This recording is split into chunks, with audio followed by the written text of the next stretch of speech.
Millionaire got drunk and brought his mistress home.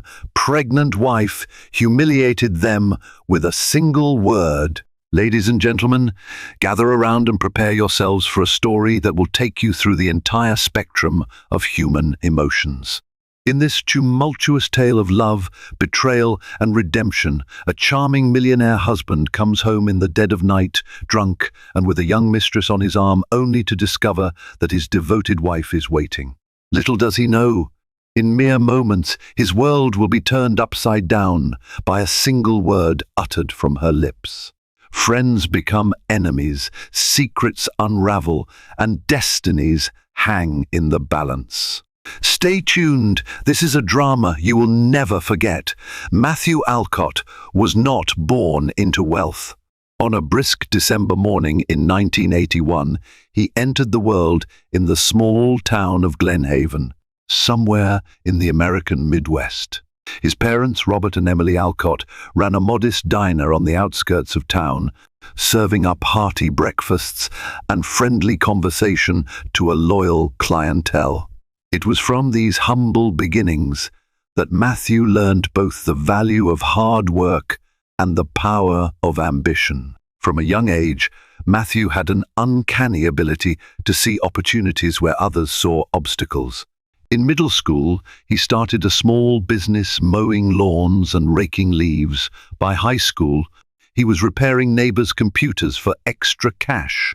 His keen eye for business, bolstered by an indefatigable work ethic, propelled him to a top-tier university on scholarship. While his classmates spent weekends partying, Matthew found himself engrossed in marketing textbooks, enthralled by the potential of new business models in the digital age. It was during his sophomore year that he met Sarah Brown, a bright and empathetic psychology major who lived in the dorm room 2 floors below his. Initially, their interactions were limited to polite greetings in the hallway or awkwardly forced small talk at campus mixers. But one crisp autumn afternoon, they were both volunteering at a local community center, painting walls and cleaning the courtyard.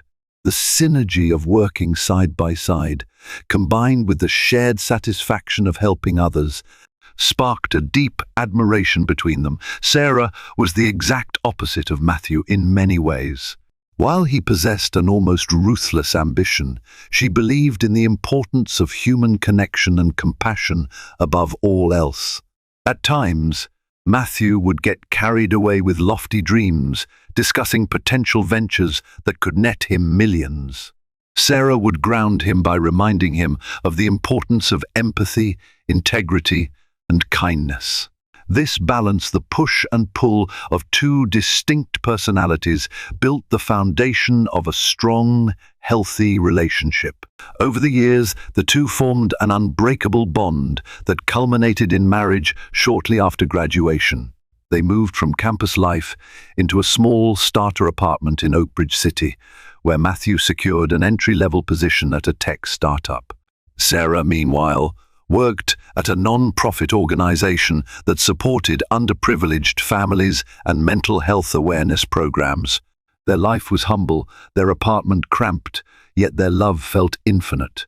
Success came swiftly for Matthew.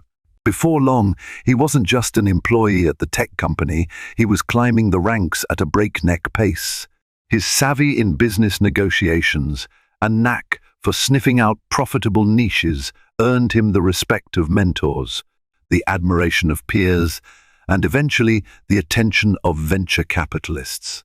By his early 30s, Matthew Alcott had orchestrated a series of shrewd investments and business deals that catapulted him to millionaire status. His circle of friends expanded, as did his professional responsibilities, which became more demanding by the day. Sarah, ever the supportive wife, remained at his side throughout this meteoric rise. She was proud of him. It wasn't the money or the social clout that impressed her, but the realization of the potential she'd seen in him from the very beginning. Though her modest upbringing in Bloomington had exposed her to the hardships many families face, she embraced Matthew's success with a gentle humility. However, with greater affluence and influence came an undeniable shift. Matthew's schedules turned hectic, dinners became business meetings, and weekends filled up with charity galas and exclusive networking events. Their once intimate relationship began to face new pressures. Sarah, striving to keep their connection alive, arranged romantic getaways and quality time at home. But more often than not, Matthew was glued to his phone or whisked away on a last-minute business trip. Through it all, Sarah's faith in Matthew never wavered. He was her husband, her best friend, and the father of their unborn child, though, at this point, that was still her secret. She wanted to tell him that she was expecting, but the timing never seemed right. And so, in the Alcott household, a silent tension began brewing beneath the veneer of success, threatening to explode at any moment. As the months passed, the Alcott home transformed from a warm haven into little more than a pit stop for Matthew. Their new mansion in the upscale neighborhood of Silver Oak Heights was lavishly decorated with marble countertops, gleaming hardwood floors, and panoramic windows overlooking a beautifully manicured lawn. Yet for all its grandeur, the house often felt empty and cold. Sarah couldn't quite put her finger on when the distance truly began. Perhaps it started when Matthew first declined one of her carefully planned date nights, citing an important investors' conference call. Or maybe it was the time he flew to Tokyo for 2 weeks without giving her more than a day's notice. Each time, she would smile, nod, and say she understood. But inside, each small disappointment chipped away at her sense of togetherness. She was patient to a fault, always offering compassion where frustration would have been reasonable. From time to time, concerned friends and family asked Sarah if everything was all right. Her mother, Patricia Brown, especially worried about her daughter's emotional health. "He works so much these days," Patricia would say gently. "Have the two of you talked about spending more quality time together?" Sarah would shrug it off with a soft, reassuring smile, saying they were fine. She held tight to the belief that once his workload stabilized, they would regain their old rhythm. Then there was the matter of Sarah's own career. She had left the non-profit organization to focus on the philanthropic branch of Matthew's company. She immersed herself in charitable programs, building scholarship funds and community outreach initiatives. Although fulfilling, this new path was often overshadowed by her husband's growing celebrity in the business world. During galas, reporters flocked to him for interviews, leaving Sarah standing on the fringes. In those moments, she felt like a supporting character in a play that bore her husband's name in bright lights. Despite everything, Sarah still believed that she could rekindle the closeness they once shared. She tried talking to him during the few spare minutes they had together each morning, but he was in a perpetual rush. She tried scheduling couples therapy, but he cancelled the appointment twice. She tried surprising him at the office with a homemade lunch, only to be told by his assistant, Cheryl Moore, that he was in a high-level meeting and could not be disturbed. It was also around this time that Sarah began noticing subtle changes in Matthew's behavior. He spent a lot of time exchanging text messages or whispering into his phone. He seemed more guarded about his personal devices, swiftly turning screens away when she walked by. Although she had never been the suspicious type, she couldn't ignore the intuitive nudge suggesting something was amiss.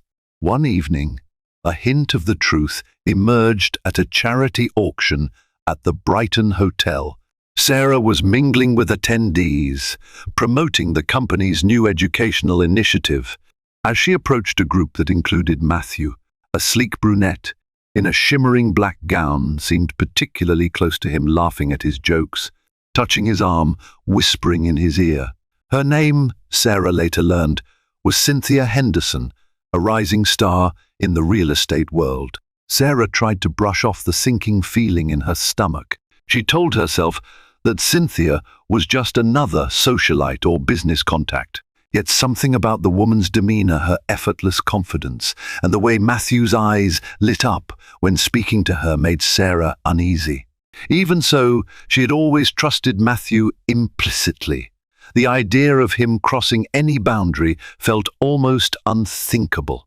She kept her suspicions to herself, hoping that she was merely imagining things.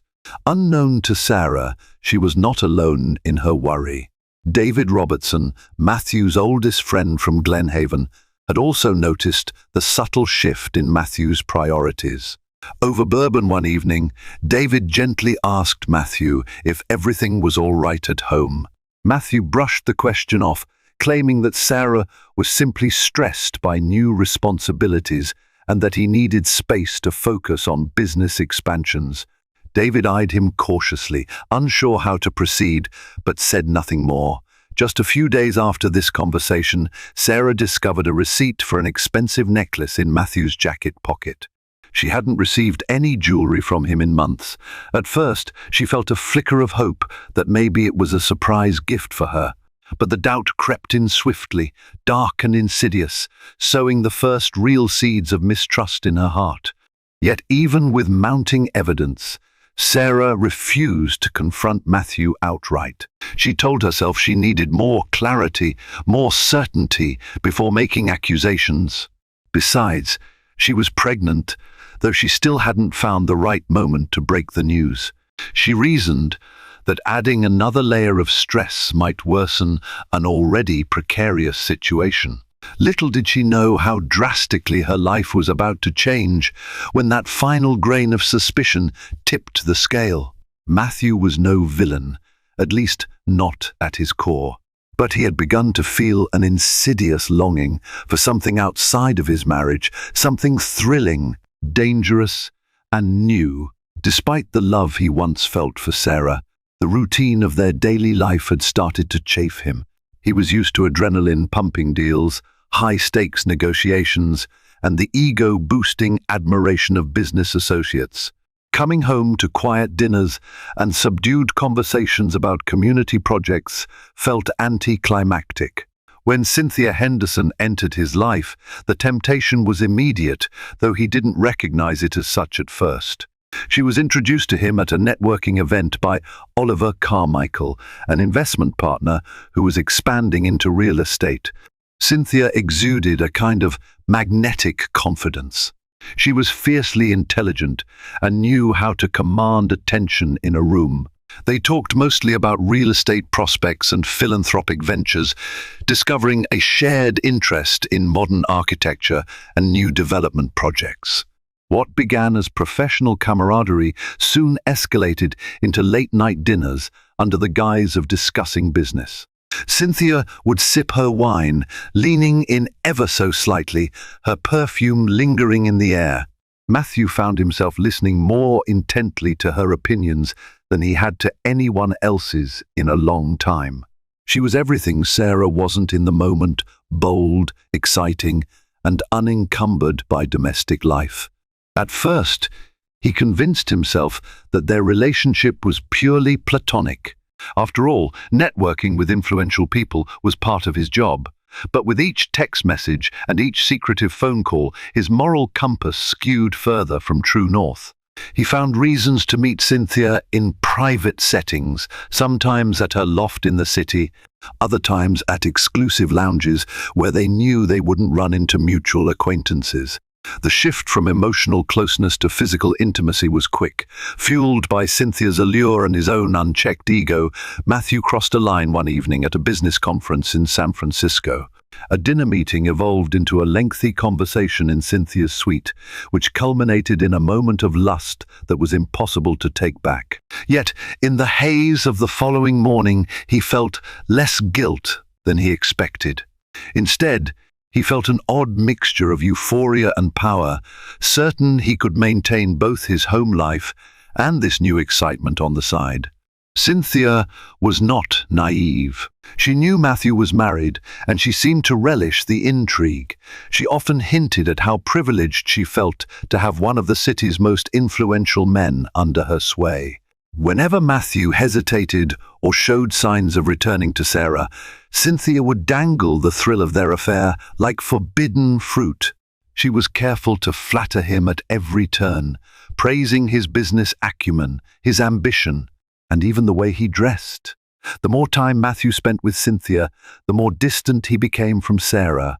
Now, even Sarah's gentle smiles and unwavering support seemed like obligations. The very qualities that once endeared her to him, her stability, her compassion, now felt dull compared to Cynthia's allure of mystery and danger. Self-justifications piled up in Matthew's mind. He was not abusing Sarah, financially or otherwise.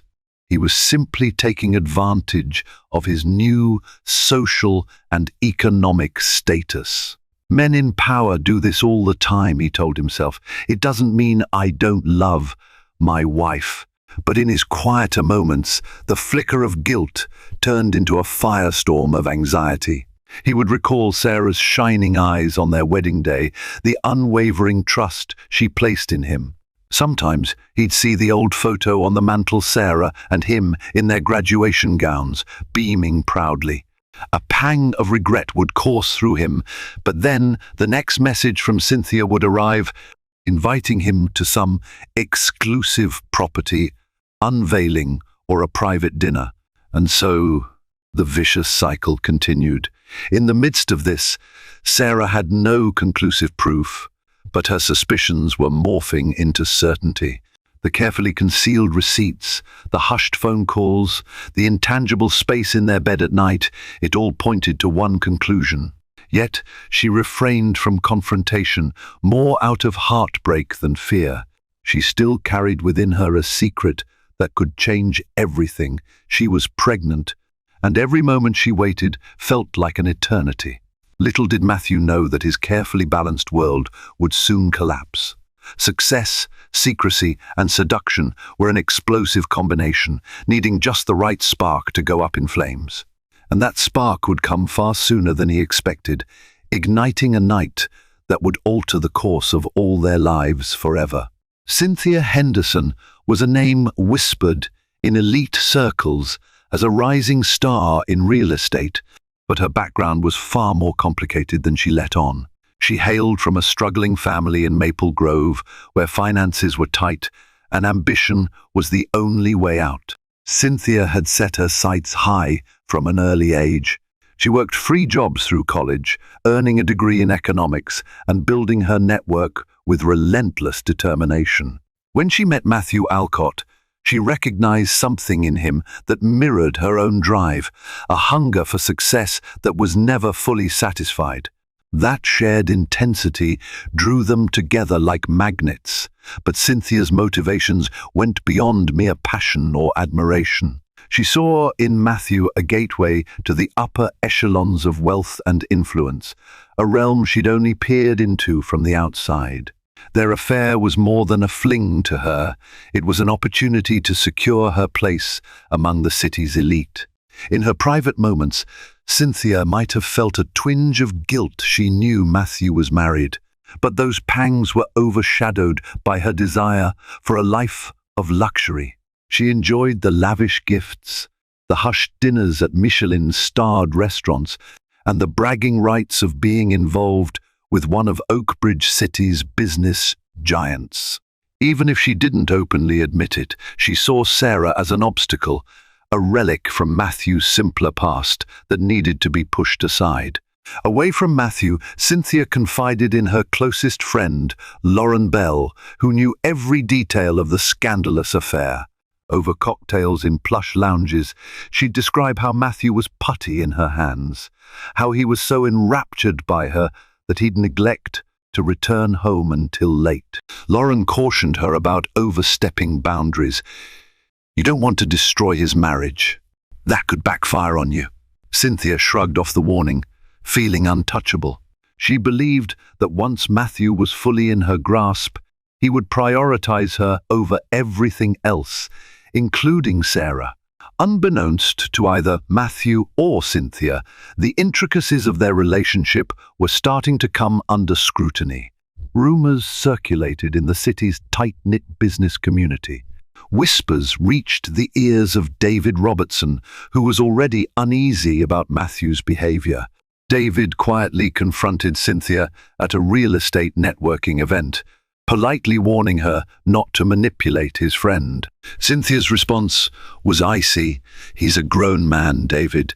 He makes his own decisions." David sensed the danger in Cynthia's words. He tried to talk to Matthew, urging him to come clean about whatever was happening, but Matthew dismissed him with a defensive anger that told David his suspicions were correct. Furious and worried, David decided the best course of action was to keep an eye on the situation and, if need be, involve Sarah before matters escalated beyond repair. Meanwhile, at the Alcott mansion, Sarah was living in a whirlwind of conflicting emotions. She had nearly broken down earlier that week when she tried to share her pregnancy news, only for Matthew to cut the conversation short with a rushed excuse about an urgent business call. The heartbreak was palpable. She spent more and more time alone in the spacious residence, her world suddenly feeling too large and too empty. Sarah's biggest fear was becoming an afterthought to her own husband. The sense of betrayal clung to her like a shadow she couldn't shake off. Still, her patience and love for Matthew hadn't completely eroded.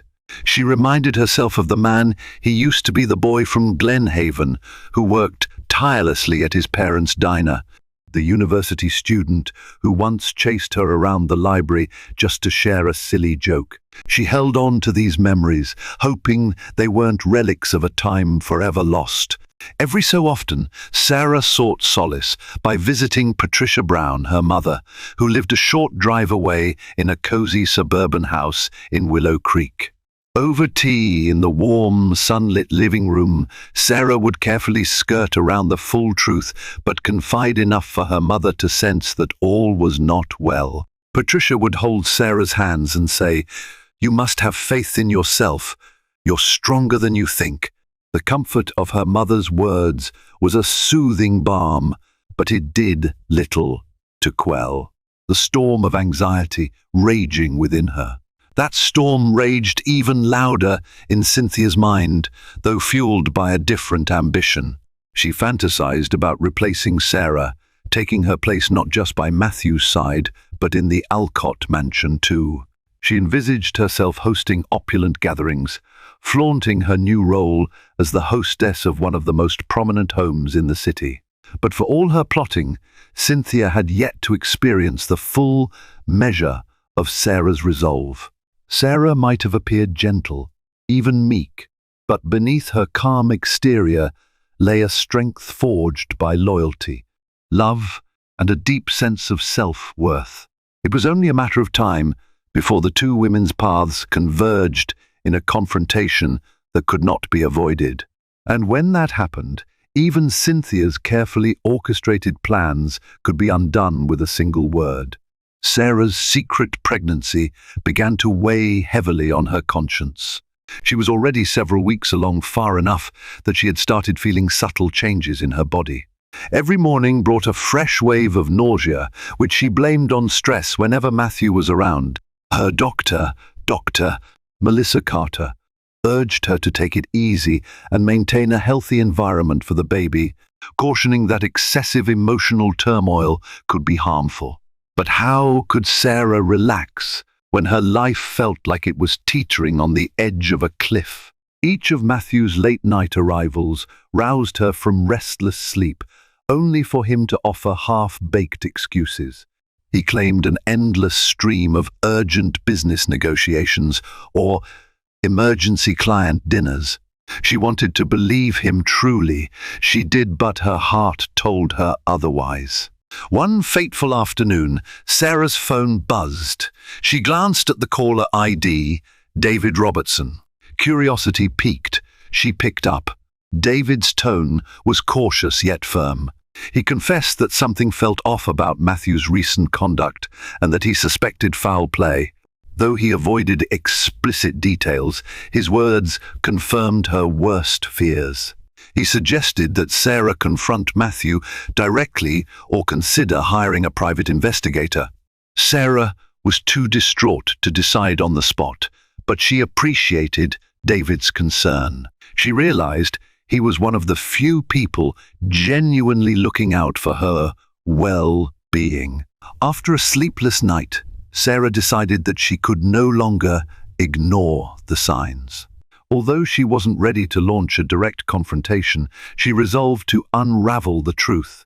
She began keeping a small notebook in which she jotted down oddities, suspicious text messages she glimpsed on Matthew's phone, unexplained credit card charges, and the nights he claimed to be working late. It was meticulous, heartbreaking work, like building a case against the man she loved, piece by painful piece. The more she uncovered, the clearer Cynthia's presence in Matthew's life became. She discovered a recurring charge for a private lounge called the Amber Room, a venue well known for its exclusive clientele and discreet atmosphere. Cross-referencing the dates of these charges with Matthew's absences, she saw a chilling alignment. She also found a receipt for flowers that had never appeared on their dining room table, and a cryptic text message on Matthew's phone, which she only glimpsed briefly, stating, "Can't wait to see you again." The sender's name was saved simply as CH. Each new clue felt like a physical blow. She experienced waves of anger, betrayal, and heartbreak so potent she sometimes had to steady herself against the wall just to catch her breath. Yet, amid it all, she felt a strange sense of focus. If Matthew had truly betrayed her, she needed to know for certain so she could decide how to proceed. Meanwhile, Matthew felt the tension thickening between them. Sarah's demeanor had shifted from gentle concern to guarded detachment. She wasn't asking as many questions, yet he sensed an undercurrent of suspicion whenever their eyes met. Guilt gnawed at him, but the pull of Cynthia's allure still overshadowed any inclination to come clean. One evening, Sarah mustered the courage to test Matthew directly. Over dinner, she casually mentioned she might accompany him on his next business trip. His reaction was immediate. A strained smile, a stammered excuse that it was all very technical and uninteresting, followed by an uneasy shift in his seat. She felt her heart sink. It was all but a confession. That night, as Matthew stood in the living room, quietly sipping whiskey and staring into the darkness beyond their lavish patio, he wondered how long he could maintain this facade. He knew a confrontation with Sarah was inevitable. Despite his bravado, he feared her capacity for grace, kindness, and even more so righteous anger. He also questioned if he had any shred of moral fiber left in him, or if the thirst for excitement had entirely consumed his better judgment. Sarah, for her part, retreated to the master bedroom and pressed a hand to her abdomen. Her baby, a new life. She longed to share the news with Matthew in a moment of unbridled joy. Instead, the father of her child seemed increasingly like a stranger to her. She wondered if the strong, principled man she fell in love with still existed behind the mask of ambition and temptation. The Alcott household, once filled with laughter, felt like a mansion of mirrors, every reflection warped, every corner hiding secrets. Each day brought them closer to the inevitable collapse, where the illusions would fall away and only raw truth would remain. And in that upcoming storm, Cynthia Henderson stood poised like a hawk in the distance, awaiting her chance to claim the spoils of the conflict she had helped create. The night began like many others. Matthew claimed he had a business dinner at an exclusive restaurant downtown, while Sarah feigned acceptance and retreated to her own routine. She knew better than to believe his story. An hour before his supposed meeting time, she drove past the Amber Room. Sure enough, tucked away in the VIP parking lot was Matthew's sleek, black Maserati. Her heart clenched, but she kept driving, too paralyzed by fear and heartbreak to confront him in public. Hours later, well after midnight, Matthew stumbled through the front door of their mansion, except this time, he wasn't alone. Cynthia Henderson, wearing a tight red dress with stiletto heels, hung onto his arm. The smell of alcohol emanated from both of them, mingling with the faint perfume drifting off Cynthia's skin. Sarah, who had been sitting in the living room, shot upright from the couch. She stared at them, disbelieving. Despite all her suspicions, she had never imagined he would bring his mistress to their home. The raw disrespect made her stomach churn. Matthew's glassy eyes tried to focus on Sarah's face. He opened his mouth to speak, but the liquor stole his ability to form coherent sentences. Cynthia, on the other hand, seemed more than willing to speak. With a half smile, she drawled, "Oh, I didn't think you'd still be awake." Sarah felt a flash of hot rage surge through her chest. She had rehearsed countless scenarios of confrontation in her mind, but none as brazen as this. Her voice trembled with barely contained anger. "Clearly, you're not the only one who miscalculated." Matthew attempted to steer Cynthia toward the staircase, perhaps intending to remove her from Sarah's sight, but Sarah blocked their path. Her eyes flicked between them, searching for the husband she once knew, but in that moment, he was nowhere to be found, only a shambling figure caught in a web of betrayal. "Matthew," she said, voice low, "what are you doing? How dare you bring her here?" Before he could answer, Cynthia let out a drunken giggle, swaying on her heels. "He's just showing me where he lives," she said, leaning heavily against the banister. "We were celebrating a business deal." Sarah's blood boiled at the audacity. She locked eyes with Matthew. "A business deal?" she asked coldly. His face contorted in shame, but he still didn't speak. In a single, horrifying instant, Sarah realized the depth of contempt in this act. Whether it was fueled by alcohol, arrogance, or some twisted desire to flaunt his affair, Matthew had crossed a line that could never be uncrossed. Ignoring Cynthia, Sarah looked at her husband with a mixture of heartbreak and determination. "Get her out of my house," she commanded, her voice trembling. "Right now." Matthew stammered something incoherent, then tried to guide Cynthia back to the door. But Cynthia resisted, drunk bravado fueling her. She turned to Sarah with a mocking smile. "If you really cared about him, you'd realize you two are done. He deserves someone who can keep up with him, not a wife stuck in domestic boredom." Sarah's hands clenched into fists. She felt a deep, protective instinct rising not just for herself, but for the life growing inside her. Still, she held back, refusing to stoop to Cynthia's level of petty insults. She simply repeated, "Get her out, Matthew." Eventually, Matthew managed to coax Cynthia back outside, though she shot a venomous parting glance at Sarah. The front door slammed behind them, leaving Sarah in stunned silence. She stood there, heart pounding, wondering if she had just experienced the end of her marriage in one traumatic burst. Minutes later, Matthew returned alone. He looked dazed, unsure what to do or say. Sarah, arms folded, stared him down, unwavering. The tension was palpable, a thick fog of anger and betrayal enveloping them both. Matthew tried to speak, but Sarah cut him off. "Don't say anything right now. I can't even look at you." With that, she walked away, leaving Matthew in the foyer to sober up to the harsh reality of his actions.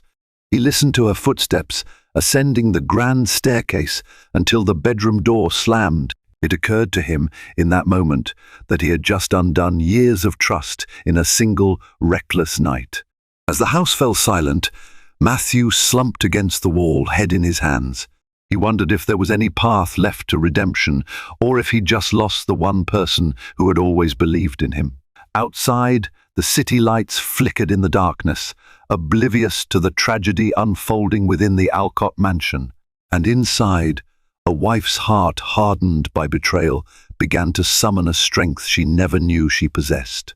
The morning after, the Alcott mansion felt eerily quiet.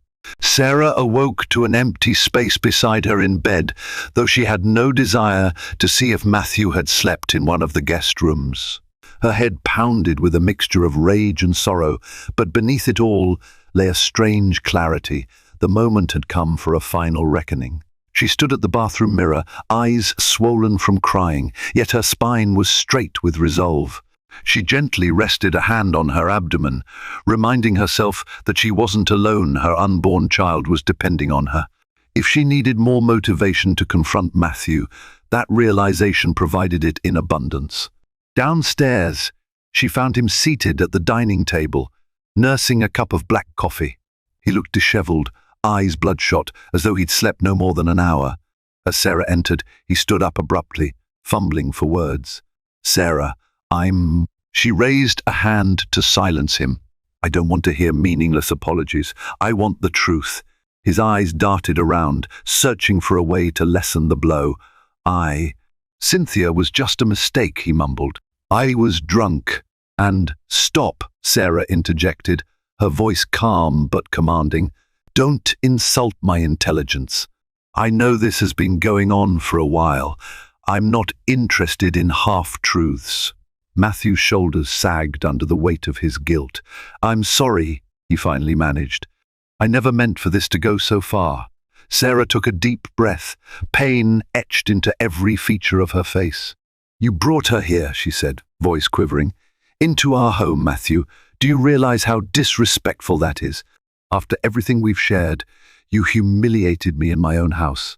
He couldn't meet her gaze. "I was drunk," she insisted. His words trailed off when he noticed that Sarah was shaking. Not out of weakness, but out of sheer fury. Still, she managed to keep her composure. "Tell me, do you love her?" Matthew hesitated, and the silence was excruciating. Finally, he shook his head, eyes downcast. "No, it was never about love." Sarah released a long, trembling breath. Her hands gripped the back of a dining chair. This was her moment to speak her piece, to choose what path lay ahead. "Everything we built together, our marriage, our home, our future, how could you throw that away?" He wiped a hand across his face, his expression anguished. "I don't want to lose you." She stared at him, heart racing. "Then why didn't you stop?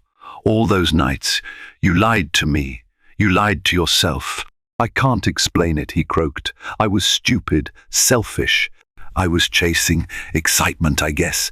You have to believe me, I never wanted to hurt you." A bitter laugh escaped Sarah's lips. "But you did, Matthew. You tore us apart." Then she swallowed hard, bracing for the words she never imagined she'd speak. "I'm pregnant." His head snapped up.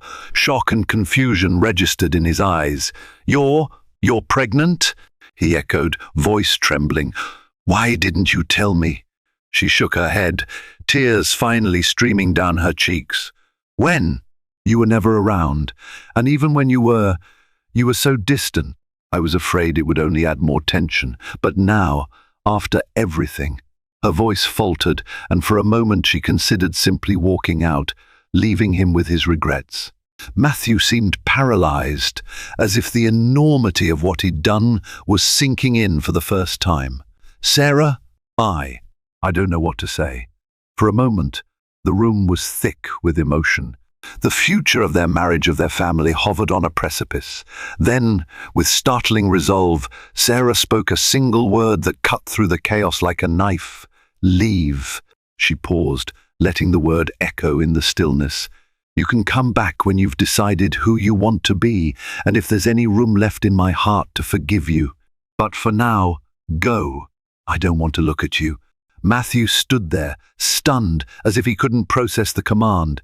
"Sarah," she pointed to the door. "Go," she repeated, her voice as cold and final as a judge's gavel. Without another word, he grabbed his keys and walked out, the door clicking shut behind him. The mansion fell silent once more, the weight of Sarah's single word still reverberating in the air. She slumped into a chair, sobbing quietly, clutching her abdomen.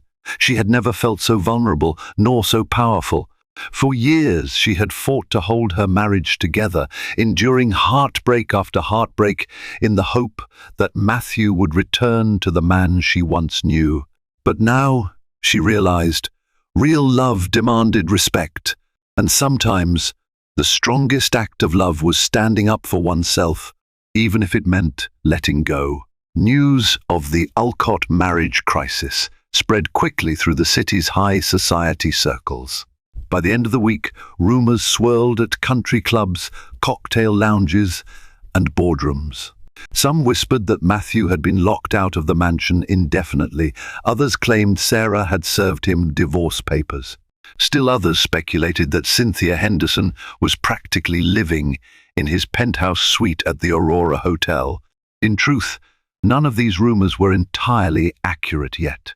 Matthew found himself temporarily crashing in one of his own corporate apartments, a sterile space on the 26th floor of a gleaming downtown skyscraper.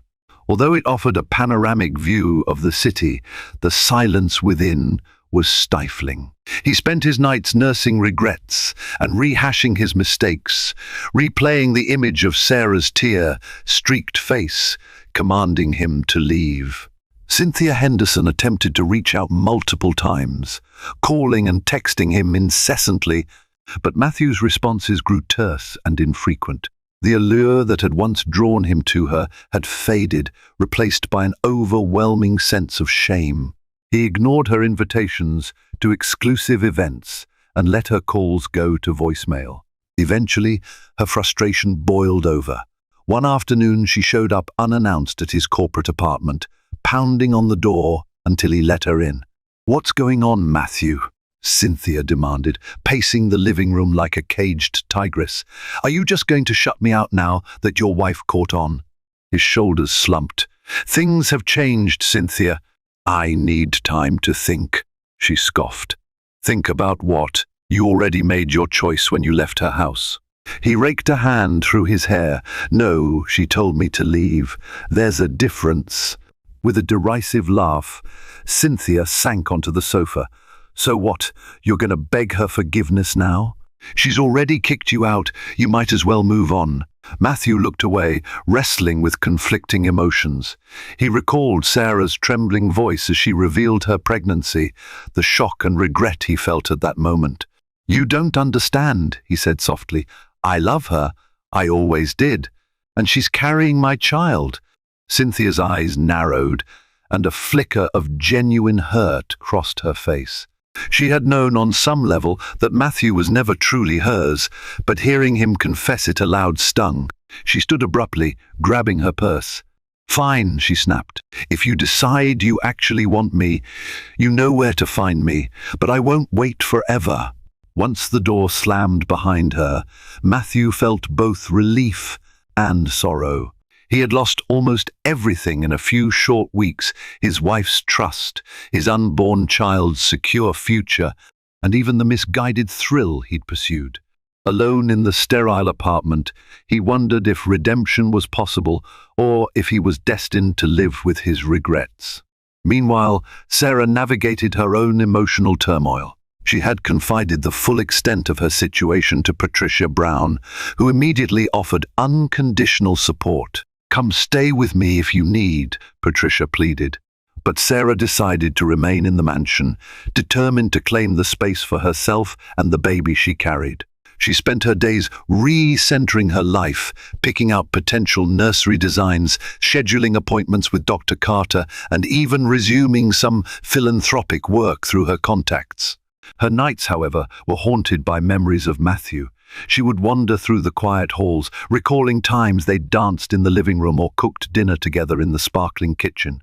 Occasionally, she'd break down, collapsing onto a sofa or leaning against a wall as sobs racked her body. Yet, each morning, she found the resolve to keep going. David Robertson visited frequently, offering her both emotional support and practical help with Matthew's business dealings. "You should take a more active role in his company," David suggested. "You have the authority as his spouse and shareholder, and it might protect you financially if things go south." Sarah hesitated, not wanting to entangle herself further in Matthew's empire. But the safety net was tempting. If she was going to raise a child, possibly alone, she needed stability. Every so often Matthew tried calling, leaving voicemails that ranged from apologetic to desperate. Sarah listened to each one in full, tears burning her eyes, but she never called back. She understood that both of them needed time and space. Her single word, leave, had ripped the band-aid off a festering wound. Perhaps letting that wound air was the only way it could ever begin to heal.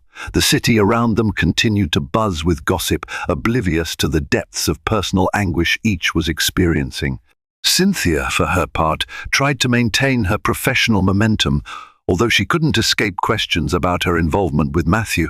She avoided eye contact at networking events, mumbled half-hearted denials, and eventually withdrew from the social scene to escape the scandalous spotlight. Behind the scenes, the Alcott empire was weathering its own storm. Investors grew wary of the scandal's potential repercussions. Some withdrew from projects, while others reassured Matthew's executives that this was merely a personal matter. Yet the intangible damage, loss of trust, strained relationships with key business partners loomed over every board meeting. For the first time in his life, Matthew found himself on the brink of both personal and professional collapse. Yet, in the midst of this chaos, a quiet resilience stirred within Sarah. She found a new kind of strength in adversity, an understanding that her worth was not solely tied to being a faithful, supportive wife.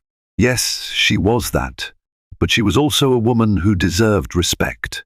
And soon enough, the moment would arrive when she and Matthew would have to face each other again, this time with the weight of their unborn child's future pressing down on every word, every decision, every breath. Weeks turned into a month.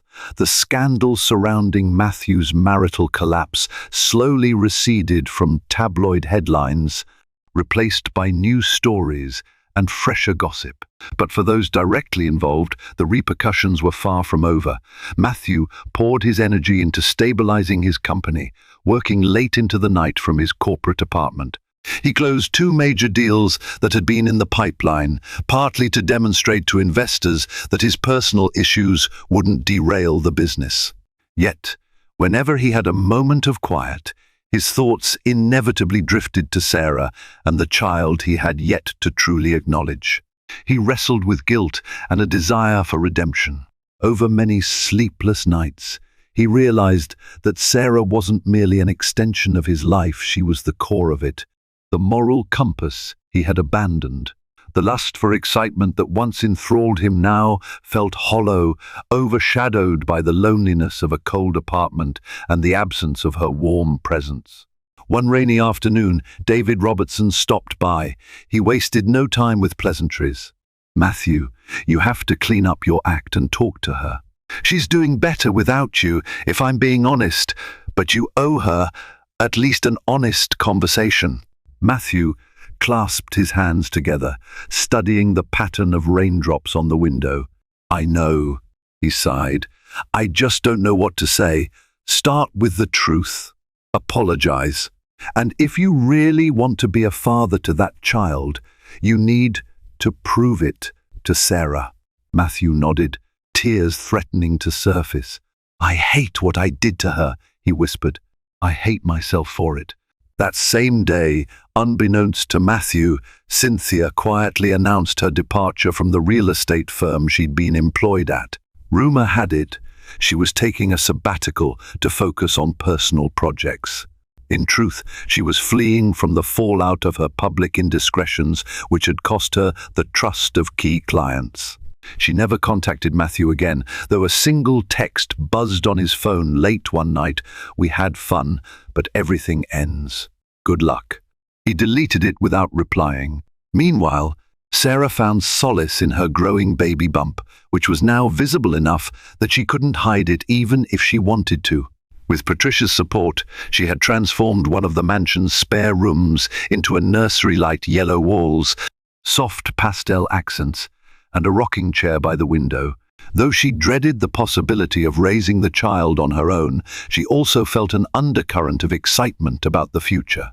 One evening, while sorting through baby clothes, she paused at the sight of a tiny pair of socks, realizing that the baby would one day take its first steps on these marble floors. Her eyes welled with tears, torn between heartbreak and hope. She wondered whether Matthew would be present for those milestone moments or whether she'd face them alone. As if in answer, her phone rang. The caller ID displayed Matthew's name. Her pulse quickened. She debated letting it go to voicemail, but a wave of empathy washed over her. She answered with a hesitant, "Hello." His voice was strained, but earnest. "Sarah, can we talk?" She was silent for what felt like an eternity. Finally, she said, "All right, tomorrow afternoon, here." When Matthew arrived at the mansion the next day, he was a different man, pale, anxious, and remorseful. He wore a simple suit, a far cry from his usual power-tailored attire. Sarah led him into the living room, where they sat opposite each other on couches that felt miles apart. He cleared his throat. "Sarah, I can't take back what I did, but I want to try to make amends, if you'll let me. I want to be here for you and our child." She took a moment to collect her thoughts, her gaze unwavering. "Why should I believe you?" He clasped his hands, looking down. "Because I can't live with myself if I don't try. I've cut off all contact with Cynthia. It's over. I've been talking to a therapist, trying to figure out why I..." His voice broke, and he looked up, eyes brimming with tears. "I don't expect forgiveness overnight. I need you to know I'm committed to changing." Sarah felt her eyes mist over, but she held firm. "Commitment isn't just words, Matthew. It's actions, day after day. I told you to leave because I needed space. I still need to see that you've changed." He nodded, swallowing hard. "I understand." A long silence settled between them, thick with unspoken pain and the faintest glimmer of hope. Sarah finally stood, and Matthew followed suit, uncertain of what came next. She folded her arms protectively over her belly. "I'm willing to see if you can keep your word," she said cautiously. "For the baby's sake, if nothing else." Matthew exhaled a breath he didn't know he'd been holding. "Thank you. I promise I'll do whatever it takes." She nodded, a tear slipping down her cheek. "This isn't a second chance, Matthew. It's a test. Don't fail it." With that, she showed him to the door, each step echoing in the hall, as if underscoring the fragile nature of their future. Outside, rain clouds gathered, casting a gloom over the manicured lawn. Inside, Sarah closed the door, leaning against it. Part of her wanted to collapse into sobs, but another part of her felt an unfamiliar stir of strength. She had laid down her boundaries, stood up for her self-worth, and now it was up to Matthew to meet her where she stood. Whether their love story would end in redemption or ruin remained to be seen. But one thing was certain: Sarah was no longer the passive figure in the background. She was the architect of her life, and that of the child she carried, come what may. Over the next several weeks, Matthew worked tirelessly to rebuild the trust he had so carelessly shattered. He moved out of the corporate apartment, but did not immediately return to the mansion. Instead, he rented a modest townhouse close to Sarah's neighborhood, allowing him to be near if she needed anything. Gone were the late-night outings and secret rendezvous. His days now revolved around therapy sessions. Business responsibilities he handled with renewed integrity, and carefully timed visits to see Sarah. True to her word, Sarah allowed him back in small increments. Sometimes he would come by to help assemble a crib or discuss parenting plans. Their interactions were measured, cordial, but wary. Sarah had no interest in half-forgiven confessions or empty apologies. She observed Matthew closely, noting how he spoke, how he carried himself, and whether his actions matched his words. In therapy, Matthew confronted the roots of his destructive behavior. He acknowledged the adrenaline rush of success had made him crave validation, Affairs, power plays, and endless business deals had been a toxic cocktail fueling his ego. Admitting these weaknesses stung, but he found surprising clarity in the confession. He realized that the man he once was principled, hard-working, and loving had been overtaken by a never-ending pursuit of more. Slowly, he began mending relationships in his business circle too. He made personal phone calls to disillusioned investors, assuring them of a more transparent leadership style. He reconnected with employees he'd neglected, listening to their concerns and building a healthier corporate culture. While not everyone accepted his transformation at face value, they saw enough genuine effort to grant him cautious optimism. One bright afternoon, Sarah allowed him to drive her to a doctor's appointment. The two sat in the waiting room, an unspoken tension hovering between them. But when Dr. Carter invited them in for an ultrasound, everything shifted. The rhythmic sound of their baby's heartbeat seemed to wash away the negativity that had drowned their relationship. Watching the tiny figure on the monitor, Matthew felt tears slide down his cheeks. Sarah, sensing the gravity of the moment, reached out and took his hand. "It's strong," said Dr. Carter with a reassuring smile. "Everything looks healthy so far." In that intimate moment, the weight of their shared history pressed in on them. For a brief instant, Sarah saw a glimpse of the man she'd married, the young, earnest Matthew from Glenhaven. She pressed his hand gently before releasing it, uncertain but hopeful. After the appointment, they walked out to the parking lot in silence. Finally, Sarah spoke. "Thank you for coming with me." Matthew nodded, his gaze lingering on her. "I'm grateful you let me. I know I don't deserve it." Sarah paused by the car, exhaling slowly. "I don't want to hate you, Matthew, and I don't think I do, but trust, that takes time to rebuild." "I understand," he said softly. "I'll earn it back, one day at a time." In the following weeks, their relationship found a fragile equilibrium. They weren't the carefree lovers they'd once been, nor were they cold strangers. They were two people bound by a shared past and an unborn child's future, cautiously traversing the path of reconciliation. Matthew came by on weekends to help with household chores and nursery prep. They ate a few dinners together, discussing baby names and birth plans, with a mixture of awkwardness and anticipation. Occasional setbacks tested their resolve. A stray message from Cynthia, a tense business dinner, or a memory of betrayal could plunge them into turmoil. But each time, Matthew faced the discomfort head-on, refusing to run or hide. Sarah, in turn, allowed herself to see his sincerity, though she guarded her heart fiercely. When the baby finally arrived, a beautiful, healthy girl, they both wept tears of joy and relief. In the hospital room, as Sarah cradled the tiny infant, Matthew stood by her side, his gaze filled with awe. Overcome with emotion, he whispered, "I'm sorry for everything. I promise to spend the rest of my life making it right." In that moment, Sarah looked at him, tears brimming in her eyes. She saw remorse, commitment, and the kind of love that might endure after all. Whether forgiveness would fully blossom was still uncertain, but hope took root in her heart. She pressed her cheek to their daughter's small head, feeling the warmth of new life, bridging the chasms of betrayal.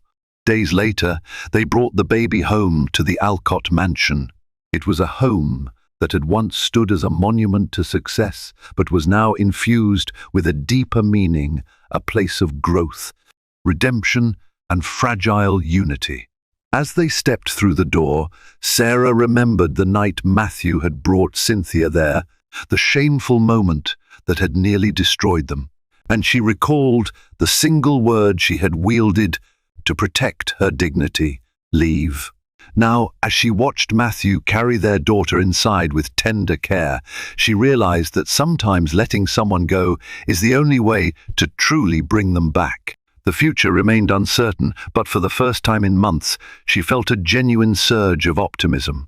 Their story was far from perfect, but perhaps in its imperfection lay the seeds of a stronger, more authentic love. And so, dear viewers, our story comes to an end, or rather, to a new beginning.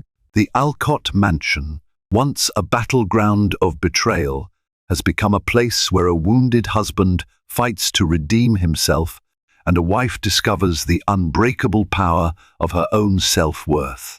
The true drama lies not in the fall from grace, but in the uncertain climb toward reconciliation. The silence in the Sterling mansion was a disease. It crept through the marble halls, climbed the grand staircase, and settled like a shroud over the master bedroom. For 3 months, Isabella Sterling had not felt the touch of her husband, Adrian. The man who once couldn't keep his hands off her now flinched if their fingers brushed. He was Adrian Sterling, a titan of industry, whose name commanded respect, yet in the presence of his own pregnant wife, he was a ghost. She told herself it was stress, the pressure of his empire. But as his coldness grew, a terrifying question began to bloom in the dark. What sin had she committed that made her own husband recoil from the very child he claimed to want? The answer was far more sinister than she could ever imagine. The Sterling name wasn't just old money, it was dynastic. Adrian Sterling, however, was a paradox, a man born to privilege who worked with the ferocity of a starved wolf.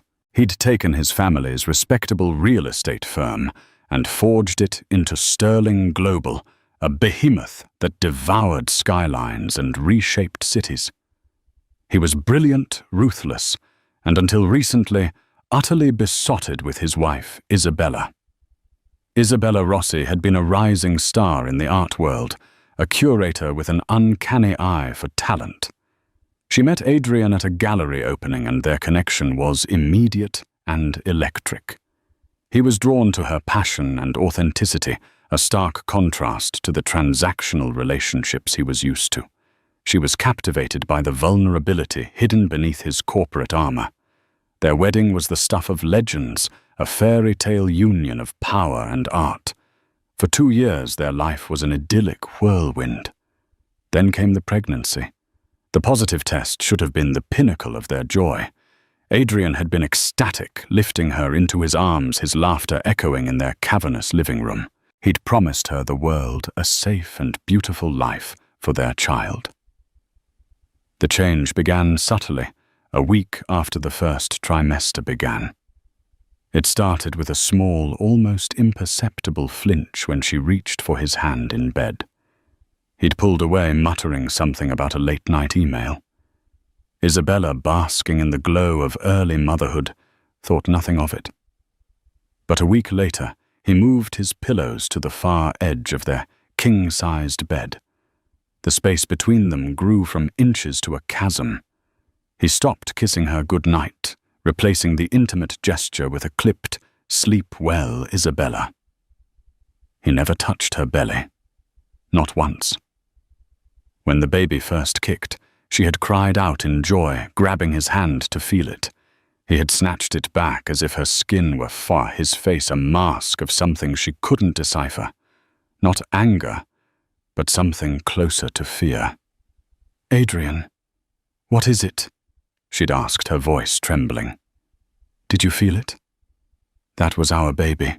"I have a conference call," he'd said. His voice tight, his back already turned, as he walked out of the room, leaving her alone with the miracle happening inside her. The emotional distance soon became a physical one. He began working later, often coming home after she was asleep. The shared breakfasts they once cherished were replaced by a note from his assistant detailing his schedule. The mansion, once their shared sanctuary, became her gilded cage. Her primary companion became Adrian's mother, Beatrice Sterling. A woman sculpted from ice and disapproval, Beatrice had never fully endorsed the marriage.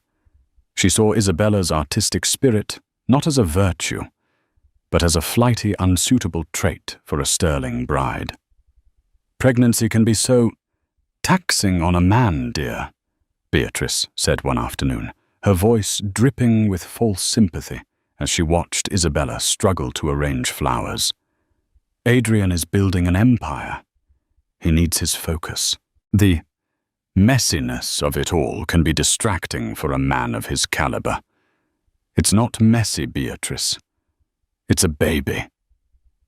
Isabella countered, her patience wearing thin. His baby. Beatrice simply smiled, a thin, cutting motion of her lips. Of course, dear. Just be sure not to overwhelm him with your needs. The isolation was suffocating. Isabella's friends intimidated by the sterling wealth, and Adrian's increasingly cold demeanor began to drift away. She tried to busy herself with designing the nursery, a wonderland of soft creams and gentle animal motifs, but the joy was hollow. Every tiny sock, every miniature blanket was a painful reminder of the partner she was losing. One night, desperation clawed at her.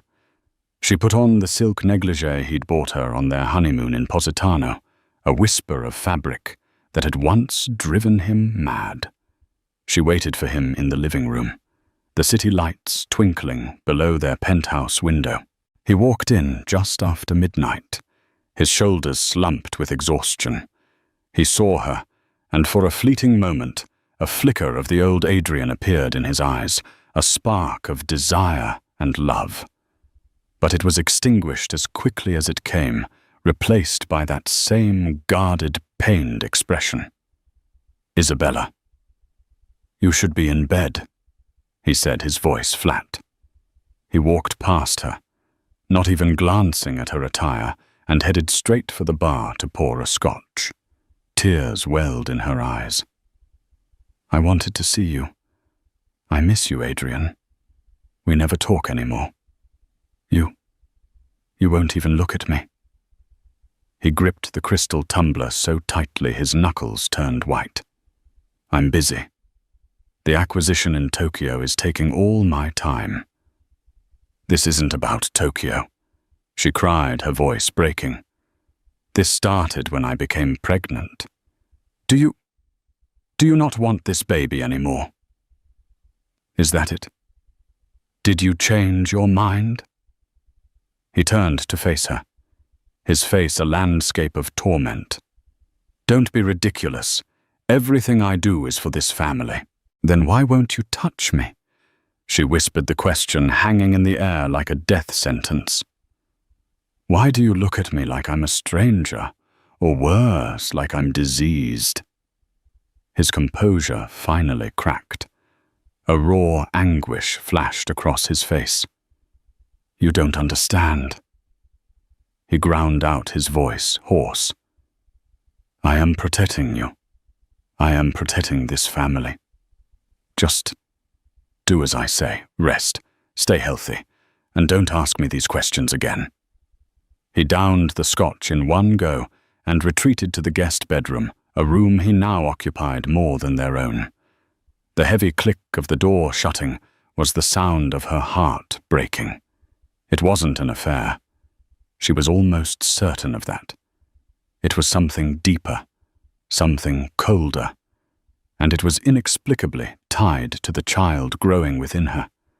The days bled into weeks, each one a carbon copy of the last. The chasm between them widened until it felt uncrossable. Isabella began to feel like a ghost in her own home, haunting the periphery of her husband's life. The only evidence of his care came in the form of sterile third-party actions. A world-renowned obstetrician was hired, a nutritionist planned her every meal, and a prenatal yoga instructor visited the mansion twice a week. He was providing for her body, but starving her soul. Her mind left to fester. In the silence began to invent scenarios. The most logical and most painful was another woman. Had he reconnected with someone from his past, someone more suited to his world of cutthroat business and cold calculation? Her suspicion began to center on a name she hadn't heard in years. Genevieve Dubois. Genevieve had been Adrian's college girlfriend, and for a time his business partner. She was sharp, ambitious, and as Beatrice had once gleefully informed Isabella, the one that got away. Their breakup had been acrimonious, tied to a business disagreement, where Adrian had ultimately triumphed, pushing her out of a lucrative early venture. Isabella knew it was a long shot, but she was desperate for an explanation. Any explanation that wasn't about her or the baby. One evening, driven by a need for answers, she did something she had never done before she went into Adrian's home office. The room was a monument to his success, sleek, minimalist, and impersonal. She sat in his leather chair, the scent of his cologne still lingering. Her fingers hovered over his laptop before she pulled back, unable to breach that final wall of privacy. Instead, her eyes scanned the room. On his desk, nestled between a stack of financial reports and a blueprint for a new tower, was his personal tablet. It was unlocked. Her heart pounded in her chest. This was a betrayal of his trust, but he had already shattered hers. With trembling hands, she opened his messages. She scrolled through conversations with executives, lawyers, and his mother. Then she saw it. A thread with a name she didn't recognize, G.D. The messages were cryptic. G.D. Any change, Adrian? No.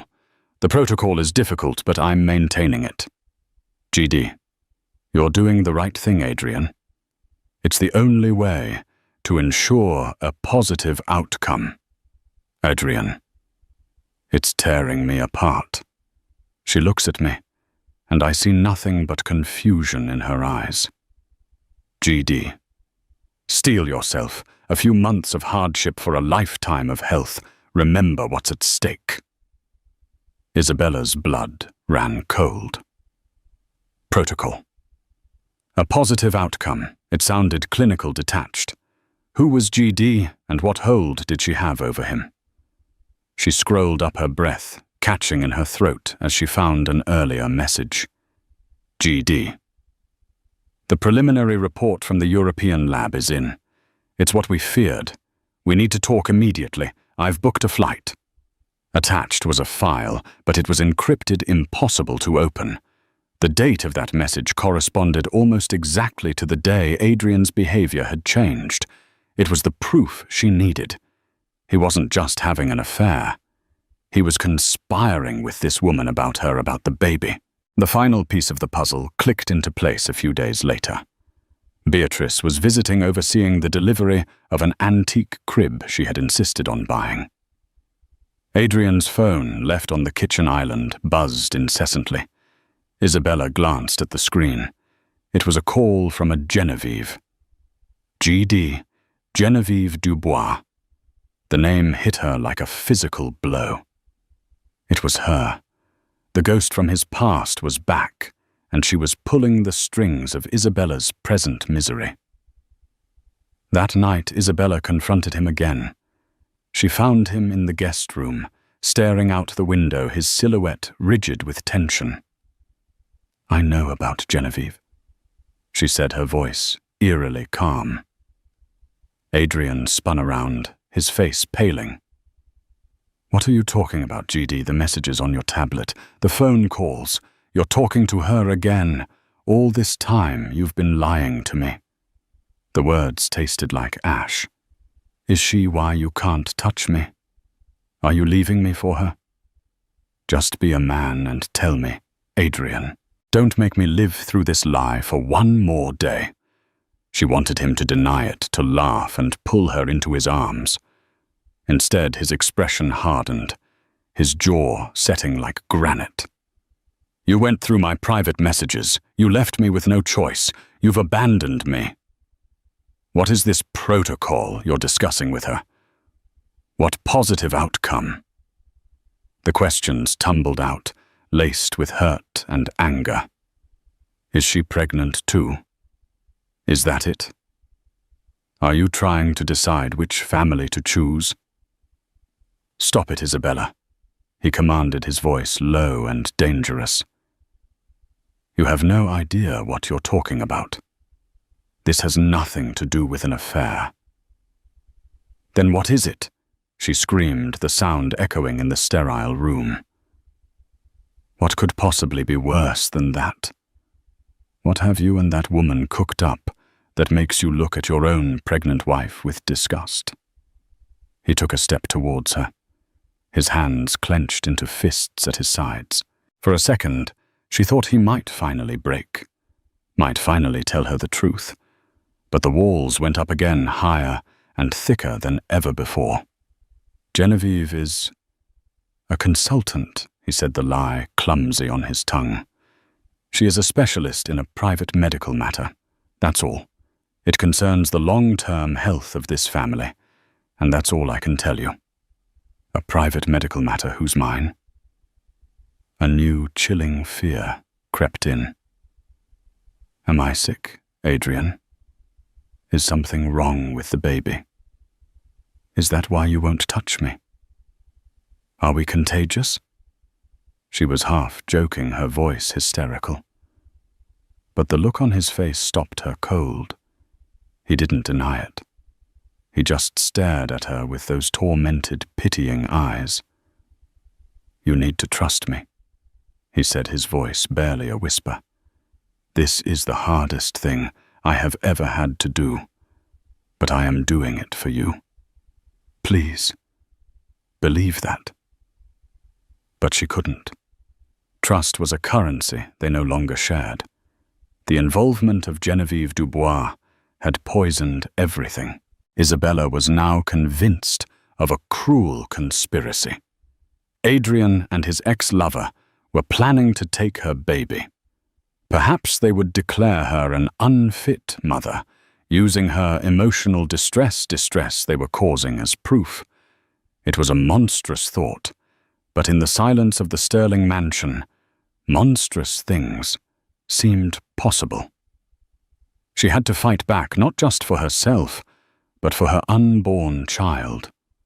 To understand the depth of Adrian's deception, one must understand the lie that held him captive. It was a lie of breathtaking cruelty, engineered by two women scorned. Weeks before, just after the first ultrasound, Adrian had received a call from his mother, Beatrice. Her voice was laced with a gravity that immediately set him on edge. Adrian, we need to talk. It's about Isabella, she had said. Something has come to my attention. Something delicate. They met in the sterile quiet of Beatrice's Upper East Side apartment. With her was Genevieve Dubois. Adrian was stunned. He hadn't seen her in nearly a decade. She looked different, harder, her ambition now honed to a razor's edge. She was, he knew, a senior executive at a cutting-edge Swiss biotech firm. Genevieve has some concerns. Beatrice began letting the other woman take the lead. Genevieve's demeanor was one of somber professionalism. She explained that through a mutual acquaintance at a diagnostic lab in Europe, a flag had been raised on some of Isabella's routine prenatal blood work, which had been sent for advanced genetic sequencing as per the premium package Adrian had paid for. It's a condition we've only recently been able to identify. Genevieve said, her voice low and serious. She slid a thick, heavily watermarked file across the table. It's called haploreactive gestational syndrome, or HRGS. The name was fabricated, a meaningless string of scientific-sounding words. But to Adrian, it sounded terrifyingly real. It's an incredibly rare recessive gene, primarily found in certain artistic communities in northern Italy. Genevieve continued a masterful touch, targeting Isabella's specific heritage. The gene itself is dormant, benign, but it has a specific catastrophic trigger: prolonged skin-to-skin contact with the paternal DNA source during gestation. Adrian stared at her, his mind struggling to process the words. Paternal DNA source. You mean me?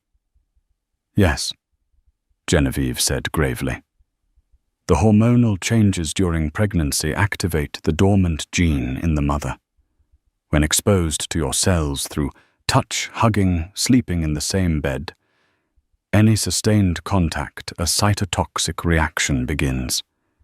It's painless at first, but it's systemic. It attacks the mother's vascular system and, tragically, the placental barrier. Beatrice placed a cold hand on her son's arm. What is she saying in plain English? Genevieve looked at Adrian, her eyes full of feigned pity. The prognosis, if the protocol isn't followed, is absolute. The reaction causes a complete breakdown of the placenta late in the second or early in the third trimester. It's fatal for the child, and in over 90% of documented cases, the resulting hemorrhagic shock is fatal for the mother. The air left Adrian's lungs. The room tilted. Fatal. The word slammed into him. Isabella. His baby. Both gone. No, he whispered. That's impossible. Her doctors here said she's perfectly healthy. They wouldn't know to look for it, Genevieve countered smoothly. HRGS is a discovery from my company's research wing. The diagnostic test is proprietary. American hospitals don't have it. We only caught it because our lab in Zurich is the only one in the world that screens for it. She presented him with charts, graphs, and cellular diagrams, all beautifully forged, all utterly meaningless. But to a layman, they looked like irrefutable proof. What do we do? Adrian asked, his voice hoarse. There must be a treatment. A cure. This was the hook. There is a protocol, Genevieve said, and it has a near 100% success rate if followed perfectly. The key is absolute isolation from the paternal trigger. No physical contact. None. Separate rooms, separate beds. It's crucial to halt the progression of the cytotoxic reaction. Then my company has developed an antigen therapy, an infusion that must be administered during the 36th week, which neutralizes the gene permanently. After the birth contact can resume as normal. Beatrice, playing her part to perfection, gasped. You mean he can't touch his own wife? For the entire pregnancy, it is the only way to save her life, Genevieve said, her tone final, and the life of his child. Adrian felt like he was drowning. The cruelty of it was Shakespearean. To save his wife and child, he had to become a monster to them. He had to withdraw his love, his comfort, his touch at the very moment she would need it most. He had to inflict unimaginable emotional pain to prevent a catastrophic physical one. Why would you do this for me, Genevieve? He asked, a sliver of his old suspicion surfacing. After everything? Genevieve's mask of concern was flawless. Because nobody deserves this, Adrian. And whatever our past, I am a scientist first. I couldn't live with myself if I knew this, and said nothing. Beatrice sealed the deal. This is a test from God, Adrian. It is a burden you must carry alone. You cannot tell Isabella. The psychological stress could be just as damaging. She would never understand. She would think you're mad. She might even try to touch you to prove you wrong. You must be strong for her. You must be the villain to be her savior. He was trapped. The lie was perfect. A she built of love and fear. He agreed to everything. He would fund Genevieve's antigen research to the tune of millions of dollars, paid to an offshore account for her discretion. He would follow the protocol to the letter. He would become cold, distant, and cruel, all in the name of saving the two people he loved most in the world. Every pained look from Isabella, every tear she shed, was a knife in his gut. But he held firm, clinging to Genevieve's words. A few months of hardship for a lifetime of health. He was playing a role, the most difficult of his life. He was the lonely guardian of a terrible secret, bearing Isabella's hatred as a shield to protect her from a danger she couldn't see. He had no idea the danger was standing right beside him, wearing a lab coat and a sympathetic smile. Isabella couldn't sleep. She couldn't eat. The theory that Adrian and Genevieve were plotting to take her child had taken root in her heart, a poisonous vine strangling all reason. She watched Adrian move through their home, his face etched with a pain she now interpreted as guilt. His torment wasn't for her. It was for the betrayal he was planning. She knew she couldn't survive this alone. She needed an ally, an expert, someone whose authority, Adrian, a man who respected only power and expertise, could not dismiss. She needed the best doctor money could buy. She spent a day researching not just for top obstetricians, but for perinatal specialists, geneticists, the heads of departments at the most prestigious hospitals in the country. One name kept appearing: Dr. Anya Sharma, the chief of maternal fetal medicine at Lenox Hill Hospital in Manhattan. Dr. Sharma was renowned not just for her clinical skill, but for her work in complex, high-risk pregnancies and her direct, no-nonsense approach. Isabella called the office herself, her voice shaking as she explained she needed a second opinion on a complicated and sensitive matter. The urgency in her tone must have been palpable, because the scheduler found her an appointment for the following week. Now she had to get Adrian there. She approached him that evening, not with accusations or tears, but with a cold, hard resolve that mirrored his own. "I've made an appointment," she said, standing in the doorway of his study. "My assistant handles your appointments, Isabella. Everything is scheduled." "Not with my current doctor," she said. "This is with Dr. Anya Sharma at Lenox Hill. It's for Tuesday at 10 a.m. We are both going." Adrian looked up from his work, his brow furrowed. "That's unnecessary." "You have the best care." "The best care isn't working, is it?" she shot back. "Something is wrong, Adrian. You've said it yourself, this is a private medical matter." "Well, I'm done with secrets. We are going to sit in a room with a real expert, and you are going to tell her and me exactly what is going on.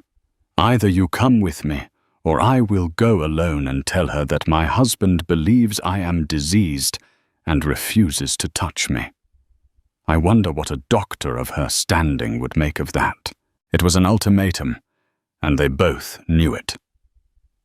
She saw the panic flash in his eyes. His carefully constructed wall was being threatened by an outside force he couldn't control. "Isabella, you don't understand the risk," he started, his voice pleading. "No," she said, her voice like steel. "You don't understand. I am your wife. This is my body and my child. I will have the truth. Tuesday, 10 a.m. Be there." She turned and walked away, not waiting for a response. For the first time in months, she felt a flicker of power. The morning of the appointment was thick with tension. Adrian was dressed in a perfectly tailored suit, his armor for the battle ahead.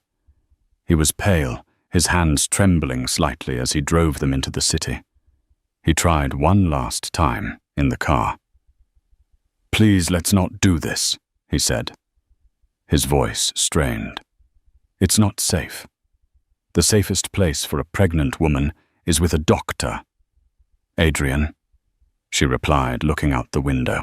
As they walked into the polished, quiet lobby of the maternal fetal medicine unit at Lenox Hill, Adrian's phone buzzed. It was a text from Genevieve. GD. Your mother told me what you're doing. This is a catastrophic mistake. You cannot expose the situation to an outside physician. They are not equipped. You will jeopardize the entire protocol. Leave now. Adrian's blood turned to ice.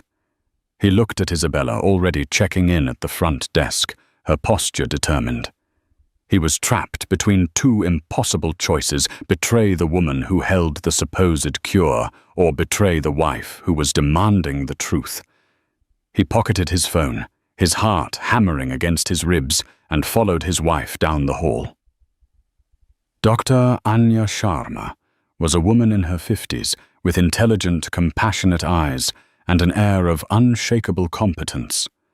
She listened patiently as Isabella, in a rush of emotion, explained the situation.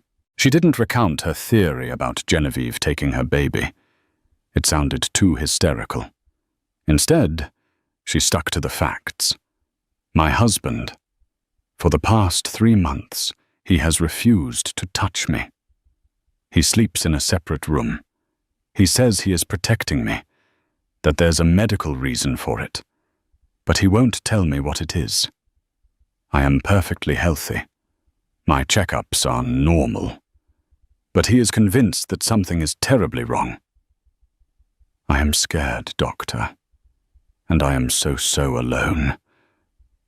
Dr. Sharma nodded, her expression unreadable. She then turned her calm, perceptive gaze to Adrian. Mr. Sterling, would you care to explain your side of this? Adrian sat stiffly, his hands clasped on his knees. This was the moment, the point of no return. He swallowed hard. Doctor, he began, his voice raspy. I have been privy to information from a specialist in Europe, a biotech firm. They've identified a condition, something my wife has. And what is this condition called? Dr. Sharma asked, picking up a pen. Adrian's throat was dry. He could feel Isabella's eyes burning into the side of his face. He had to say it. He had to trust the lie. It's called haploreactive gestational syndrome, HRGS. Dr. Sharma wrote it down without a flicker of recognition. I've been in this field for 30 years, Mr. Sterling. I've attended conferences all over the world. I have never heard of it. Please enlighten me. Adrian, clinging to the details Genevieve had drilled into him, began to explain. He spoke of the dormant gene, the northern Italian heritage, the cytotoxic reaction triggered by paternal touch, the breakdown of the placenta, the absolute fatality for mother and child. He explained the entire protocol of isolation. As he spoke, he watched Dr. Sharma's face. He expected to see concern, alarm, perhaps even professional curiosity. He saw none of it. Her calm expression slowly morphed into one of profound, unmistakable disbelief. She wasn't looking at him like he was a concerned husband. She was looking at him like he was a fool. When he finished, the room was silent. Isabella was staring at him, her face a canvas of horror and confusion. This was his secret. This bizarre science fiction plague. Dr. Sharma put down her pen.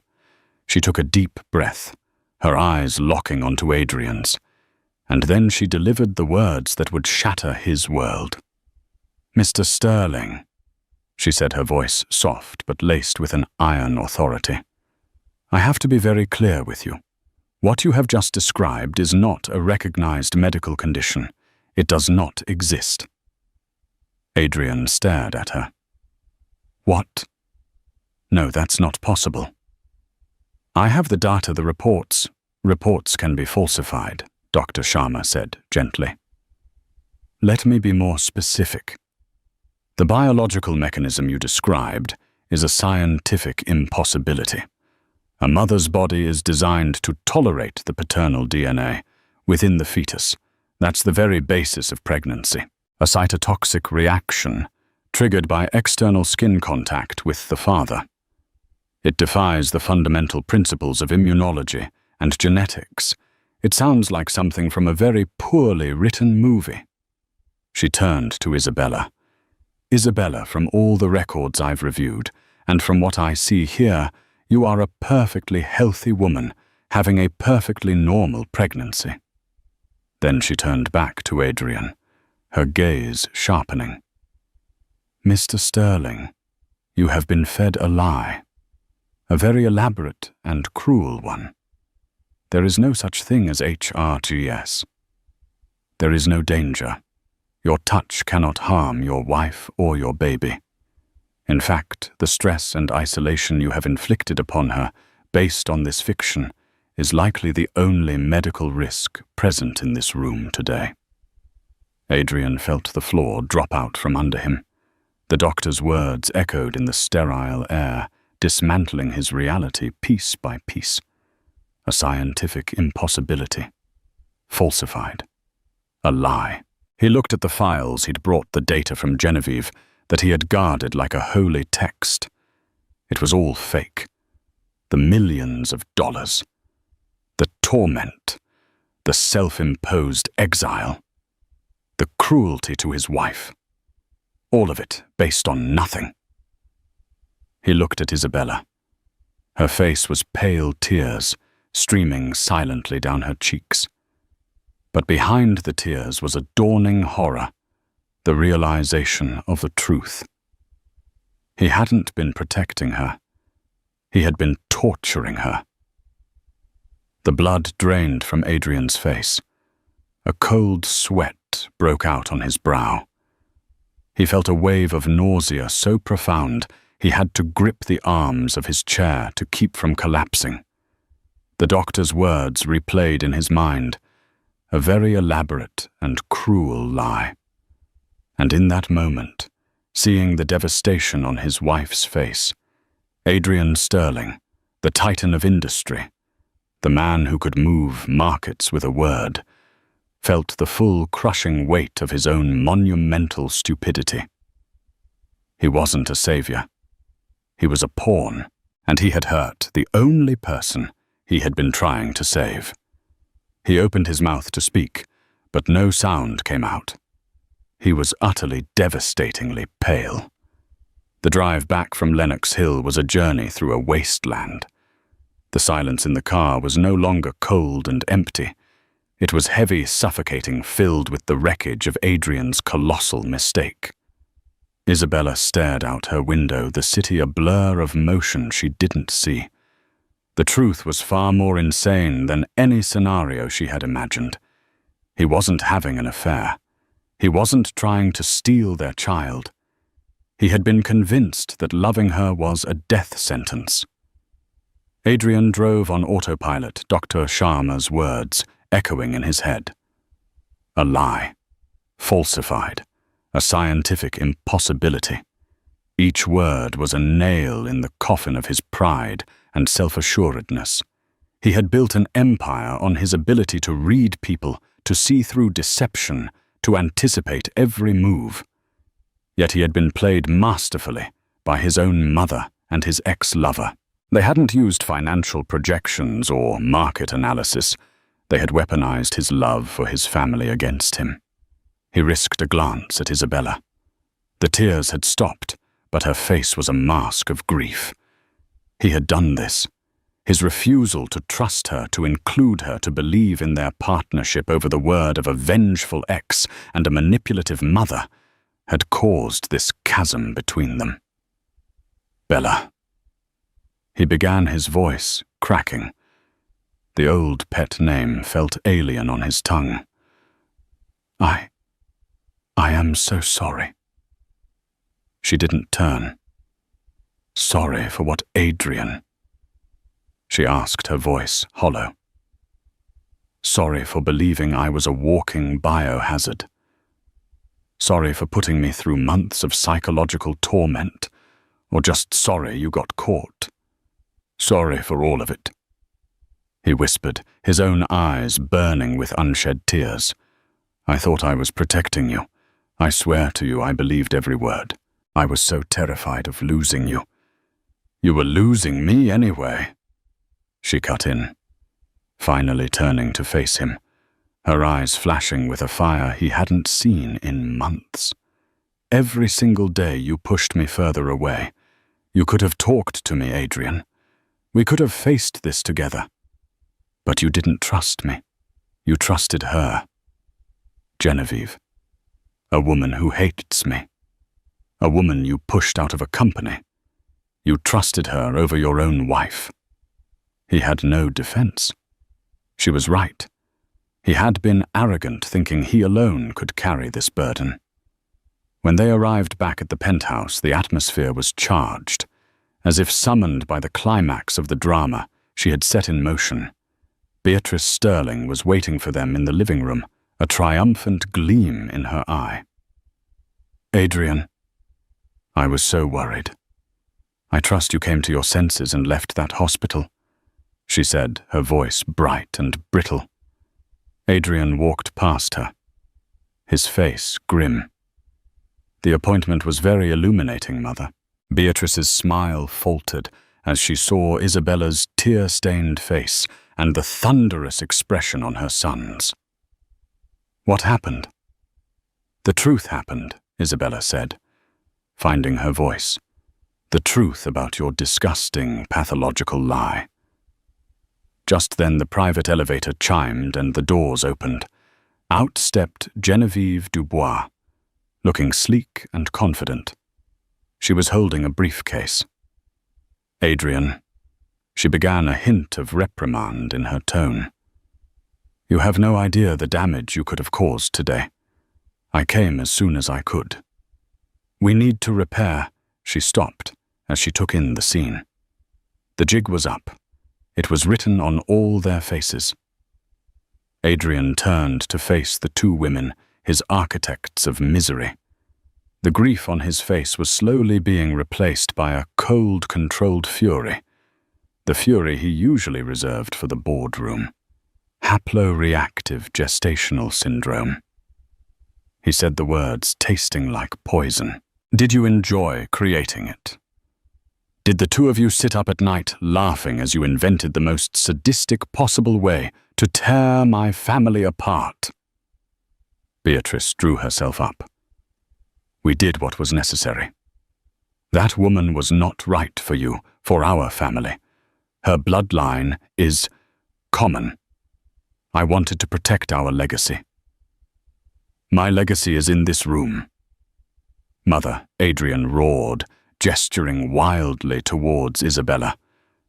It is my wife and my unborn child. The two people you tried to destroy with this fantasy. He then turned his sights on Genevieve, who stood frozen by the elevator. And you. How much was it? How much did I pay for your proprietary research? 2 million. 3. Was it worth it? Genevieve. Was the revenge that sweet Genevieve, seeing her plan crumble, switched tactics from deceit to venom? You deserved it, Adrian. You built your empire on my ideas, on the company you stole from me. You threw me away. I wanted you to feel a fraction of the powerlessness I felt, and your mother was more than happy to help. Isabella finally spoke, her voice shaking but strong. You didn't just hurt him. You used my pregnancy, my child, as a weapon in your pathetic little vendetta. You are monsters. Both of you. Beatrice scoffed. Don't be so dramatic, dear. It was for the best. That was the final straw for Adrian. He walked over to his mother, his face inches from hers. Get out, he said, his voice dangerously low. Get out of my home and get out of my life. You are no longer my mother. You are a stranger to me. And if you ever try to contact me or my wife again, I will use every ounce of my power to ruin you." He then looked at Genevieve. "As for you, my lawyers will be in touch. Expect a lawsuit for fraud that will dismantle your career and your life so thoroughly you'll wish you'd never heard the name Sterling. Now get out." Beatrice paled, genuinely shocked. Genevieve, pragmatic to the end, turned without a word and stepped back into the elevator. Beatrice lingered, sputtering Adrian. "You can't mean this." "Try me," he snarled. Defeated. Beatrice followed Genevieve into the elevator. The doors slid shut, and they were gone. The silence that returned was different. It was clean. The poison had been excised. But the wound was vast and deep. Adrian turned to Isabella, his face crumbling. All the anger was gone, replaced by a profound, bottomless shame. He looked like a lost boy. "Bella," he whispered. "I know sorry isn't enough. I don't know what is. But I will spend the rest of my life trying to fix this, trying to earn you back." He took a hesitant step towards her, his hand outstretched, not to touch her, but as a plea. For months, he had been forbidden from doing so by a lie. Now he was forbidden by the truth of his own actions. Isabella looked at her husband, the man she loved, the man who had wounded her so deeply. She saw the genuine remorse in his eyes, the agony of his regret. The path forward was uncertain, but for the first time in a long time, it was a path they would have to walk together. Slowly, deliberately, she took his hand. His skin was warm, real. His touch didn't hurt. It wasn't a poison. It was just a beginning. The confrontation was a detonation, leaving behind a silence more profound and unsettling than the one that had preceded it for months. Beatrice and Genevieve were gone, spectres exorcised from the penthouse, but their poison lingered in the air. Adrian and Isabella stood in the vast living room, separated by a chasm, not of physical distance, but of action and consequence. The truth had set them free from the lie, only to imprison them in a new, more complex reality. Adrian was a man adrift. The core tenets of his existence, his judgment, his control, his ability to protect his family, had been systematically dismantled. He looked at Isabella, truly looked at her for the first time, without the filter of Genevieve's fiction, and saw the full extent of the damage. The exhaustion in her eyes, the protective way she cradled her belly, the slight tremor in her hands. It was all his doing. A wave of self-loathing so potent it was physically nauseating washed over him. He who had vowed to be her shield had been the sword that struck her. Bella. He choked out the name, a shard of glass in his throat. She flinched, a small, almost imperceptible reaction that cut him deeper than any shout could have. "Don't," she whispered, her voice fragile. "I can't. Not right now." She turned and walked towards the master bedroom. Her movements weary, each step an effort. The quiet click of the door shutting was a judgment. The first few days were a masterclass in navigating a shared space as strangers. He would hear her moving about, the soft sounds of her existence, a constant, painful reminder of his failure. He abandoned his suite of offices downtown, telling his stunned executive team he was taking an indefinite leave of absence. He couldn't command an empire when he couldn't even manage the landscape of his own home. He began by moving his belongings back into their bedroom, but his humility was so absolute that he couldn't bring himself to get into their bed. He took the plush chaise lounge in the corner, a piece of furniture they had bought together in a happier time. He would lie there for hours in the dark, watching the slow, even rhythm of her breathing as she slept, a silent, wretched vigil. He knew grand gestures would be hollow. What use was a diamond bracelet to a woman whose trust he had ground to dust? He had to show, not declare. He had to serve. He, a man who had personal chefs on 2 continents, entered their state-of-the-art kitchen with the intention of cooking for her. He found one of her grandmother's old cookbooks and attempted a simple pasta pomodoro. The result was a catastrophe. The sauce was scorched, the pasta was a gelatinous lump, and a fine dusting of flour covered nearly every surface. He stood there in his $1,000 shirt, covered in tomato stains, the titan of industry defeated by a simple meal. When Isabella walked in, drawn by the smell of burning garlic, she stopped dead in her tracks. She looked at the mess, then at him, and for the first time in days, a complex emotion flickered in her eyes. It wasn't forgiveness, not yet, but it was a crack in the wall of her grief. He saw a glimmer of the woman who had once found his boardroom seriousness endearing. Without a word, he began to clean up.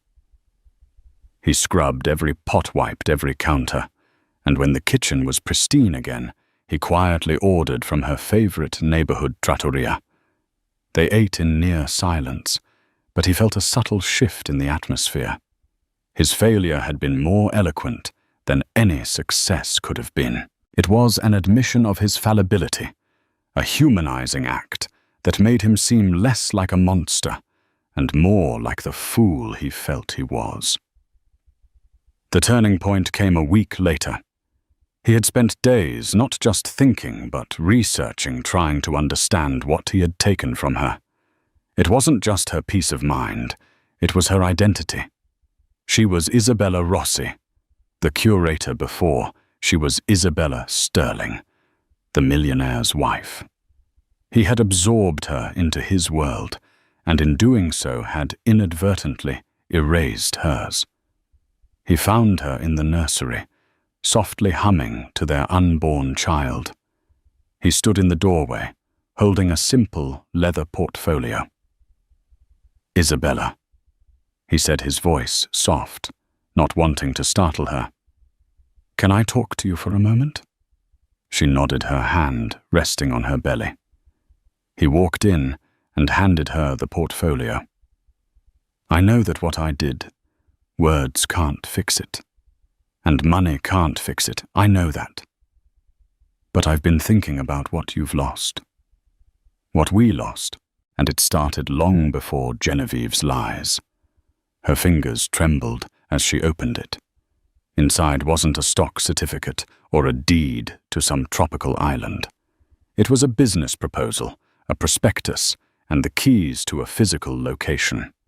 He had acquired a beautiful light-filled gallery space in Soho, a street-level property with soaring ceilings and perfectly weathered brick walls.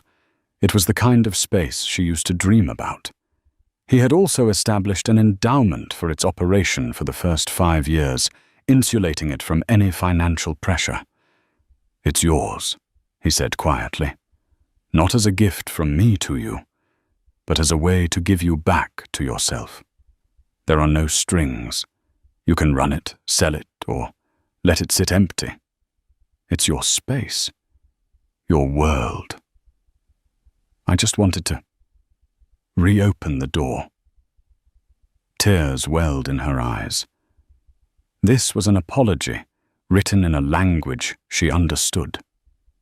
It wasn't about the cost, it was about the thought. He saw her the woman she was, the passion that drove her. He wasn't just trying to patch up their marriage.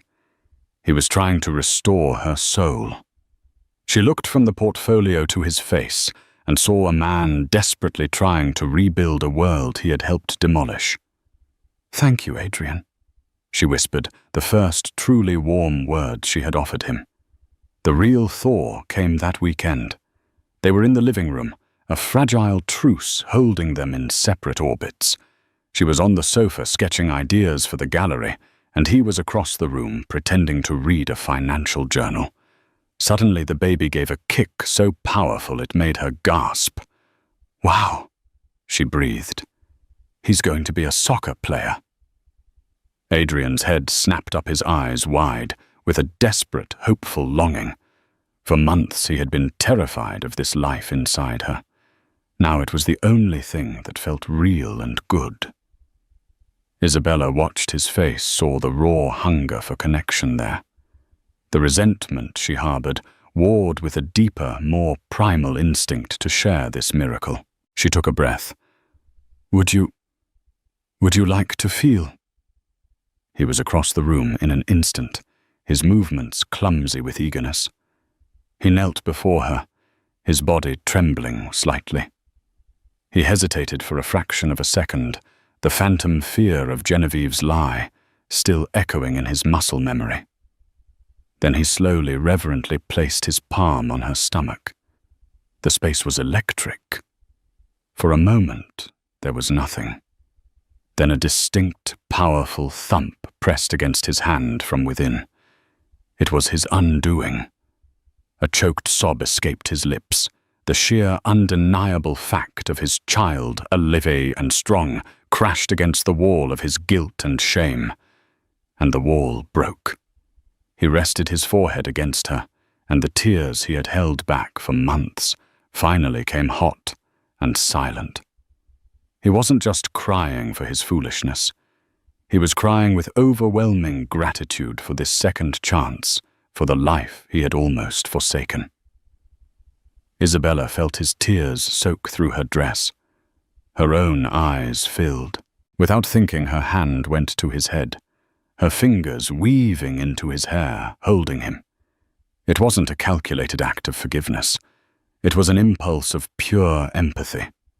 In his brokenness, she found the husband she had fallen in love with, the vulnerable man behind the titan.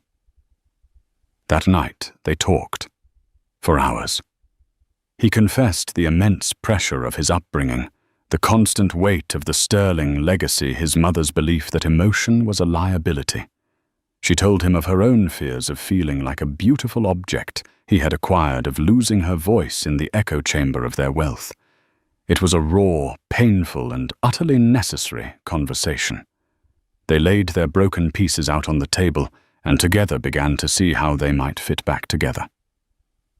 Weeks later, when Isabella went into labor, Adrian was no longer a terrified bystander, but an active, engaged partner. He breathed with her, through every contraction. He was her fierce advocate with the hospital staff. He held her, supported her, and drew a strength from her that he never knew he possessed. When their son Leo was born, the nurse, following standard procedure, prepared to place the swaddled infant on Isabella's chest. But Adrian, his eyes filled with a love so pure it was dazzling, asked, "May I?" The nurse handed him his son. He held the tiny 7-pound miracle, looked into his impossibly new eyes, and felt his world recalibrate around a new, unshakable center. He then walked to Isabella's side, leaned down, and gently placed Leo into her waiting arms, creating their first family embrace. He kissed her, a kiss that tasted of salt and relief, and a future they had almost lost. He then kissed his son's head. He was touching them both. His family. Whole, healthy, and finally, truly safe. The sterling legacy wasn't steel and glass. It was flesh and blood, held together by a love that had been tested in the cruelest of fires and had, against all odds, emerged stronger. The story of Adrian and Isabella Sterling is a harrowing reminder that the most damaging lies are often the ones we accept out of fear. It shows that true strength isn't about bearing burdens alone, but about having the courage to trust the one you love. Their journey from a gilded cage of suspicion to a hard-won peace proves that even the deepest wounds can be healed through honesty, forgiveness, and the simple, powerful act of reaching out for another's hand. What did you think of Adrian's impossible choice?